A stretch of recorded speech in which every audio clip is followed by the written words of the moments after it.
You see, there is something very curious happening right now, and most people haven't noticed it yet. The ones who have awakened, the ones who have begun to see through the game, are simply vanishing. Not with drama, not with announcements, not with manifestos. They are just quietly stepping back, fading into the edges, choosing silence over the noise.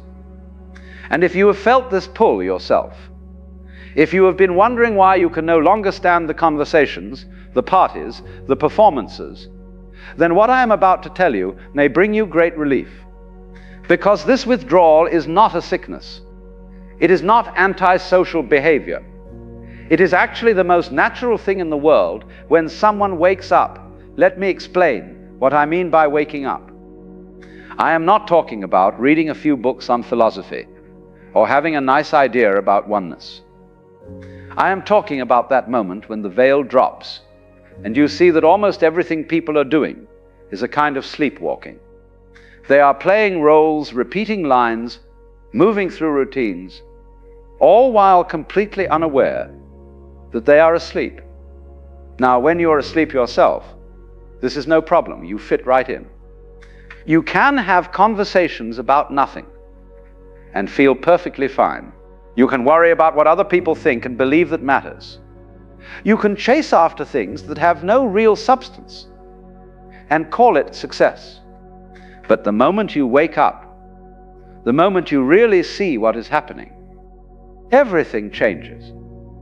Suddenly you are like a person who has walked out of a movie theater into the bright daylight. And when you try to go back into the theater, when you try to sit down and watch the flickering images on the screen again, you cannot do it, because you know it is just light and shadow. You know it is not real. This is what is happening to awakening people right now. They are finding that they can no longer participate in the collective dream, not because they are superior or enlightened or better than anyone else, but because their nervous system simply cannot tolerate it anymore. You see, society operates on a kind of agreement, an agreement to pretend that the roles we play are who we really are, to pretend that the opinions we hold are actually ours and not something we absorbed from the atmosphere, to pretend that all this urgency and seriousness and striving is leading somewhere important. And everyone must participate in this pretending for it to work. It is like a play where all the actors must stay in character. But when someone wakes up, they break character. They forget their lines. They start looking directly at the audience. And this makes everyone very uncomfortable, because the awakened person can see what is really going on. They can see the fear beneath the confidence. They can see the emptiness beneath the busyness. They can see that most of what people are fighting about has nothing to do with what they think they are fighting about. When someone points at another group and says, "Those people are the problem," the awakened person sees that this is just a way of avoiding one's own darkness. When someone posts their outrage on the public square, the awakened person sees that this is just unconscious material seeking a target. When society divides itself into us and them, the awakened person sees that both sides are shadows boxing with each other. And once you see this, you cannot unsee it. You cannot go back to taking it all seriously. You cannot participate in the blame and the judgment and the righteous anger, because you understand that it is all just one big projection, one massive game of pointing at others to avoid looking at ourselves. So what does the awakened person do? They withdraw. Not because they hate people, but because staying in the game requires them to betray what they have seen. Every conversation requires them to pretend they do not see what they see. Every social gathering requires them to perform a version of themselves that no longer exists. Every interaction asks them to be less than they have become. And eventually the soul says, "Enough. Stop pretending. Stop performing. Stop translating your depth into shallow terms just to maintain belonging. Go where you can breathe." Now, I want to be very clear about something. This is not spiritual bypassing. This is not running away from responsibility. This is not some kind of escapism where you go hide in a cave because life is too hard. No, this is something else entirely.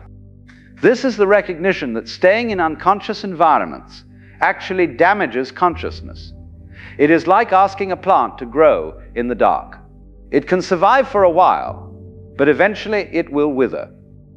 The awakened person discovers that being around unconsciousness is not just uncomfortable, it is depleting. Every time you are surrounded by people who are asleep, you have to work very hard to maintain your own wakefulness. You have to constantly filter out the projections. You have to hold your center while chaos swirls around you. You have to remain clear while everyone else is foggy. And this takes tremendous energy. Invisible energy that no one sees or appreciates. You're doing psychological work that others are not even aware needs to be done. And after a while you realize that you are spending all your energy just trying to stay conscious in environments that are actively pulling you back to sleep. So you make a choice.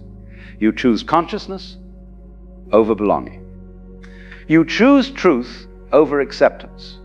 You choose your own inner clarity over the approval of people who cannot see what you see. And this is when the disappearing begins. First, you leave social media because you realize it is a machine designed to keep people unconscious. Every scroll is an invitation to judgment, comparison, outrage, distraction. For someone who is awakened, it feels like swimming in sewage, so you simply stop. You delete the applications, you stop checking, and suddenly you have hours of life returned to you. Then you start leaving social circles. Not with anger or announcements, you just stop showing up. Because you realize that most social gatherings are performances. People performing their success, their happiness, their opinions. And you can no longer perform. Your authentic self has emerged and it has no interest in pretending. Then you leave certain relationships. Not because you stop caring about people, but because some relationships were built on who you used to be, on the sleeping version of yourself. And now that you have awakened, there is no common ground anymore. You're speaking different languages. You are living in different worlds. Then you leave your career. This is often the most difficult one because society has convinced us that our work is our identity. But the awakened person can no longer perform the role that their job requires. They can no longer pretend to care about things that do not matter. They can no longer participate in systems they see through. And so they leave, sometimes quickly, sometimes slowly, but they leave, because staying would mean dying in a different way. It would mean killing the consciousness they have worked so hard to develop. Now let me tell you what happens in this withdrawal, because it is not what most people think. Most people imagine that disappearing from society means becoming isolated, depressed, lonely. But for the awakened person, the opposite happens. In solitude, they finally stop being lonely. You see, there is a difference between loneliness and aloneness. Loneliness is what you feel when you are surrounded by people who do not see you. Aloneness is what you feel when you are finally free to be yourself. When the awakened person withdraws, they discover something extraordinary. They discover that they were never really with other people, even when they were physically surrounded. Because real connection requires consciousness meeting consciousness. And when you are awake in a room full of sleeping people, there is no one to meet. But in solitude, in that quiet space, away from the noise and the performance and the projection, you meet yourself. Really meet yourself. Not the version you have been performing, not the role you have been playing, but the actual living, breathing consciousness that you are. And this is not lonely. This is coming home. In this space, you can finally hear your own thoughts without the constant interference of other people's opinions.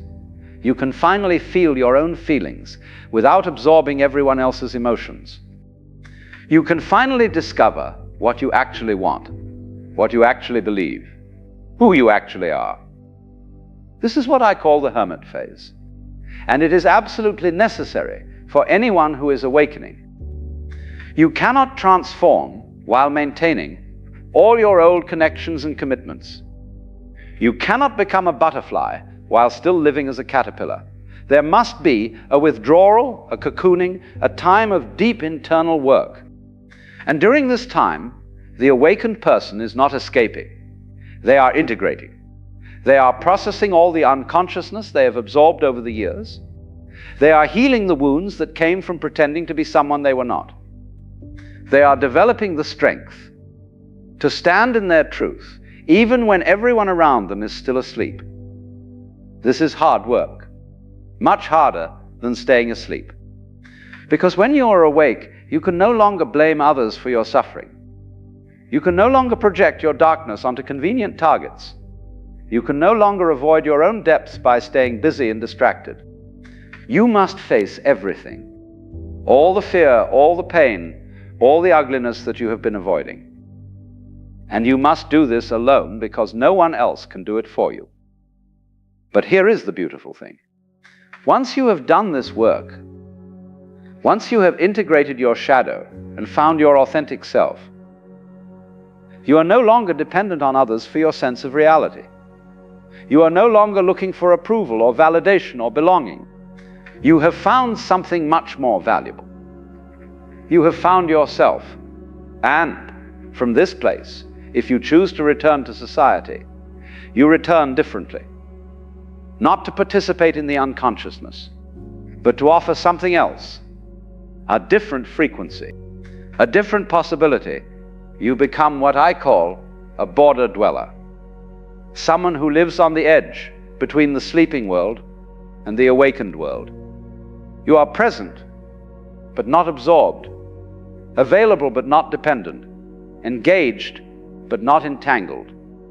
You might work with individuals who are beginning to wake up.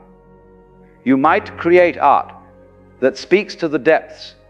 You might write words that serve as maps for other disappearing souls.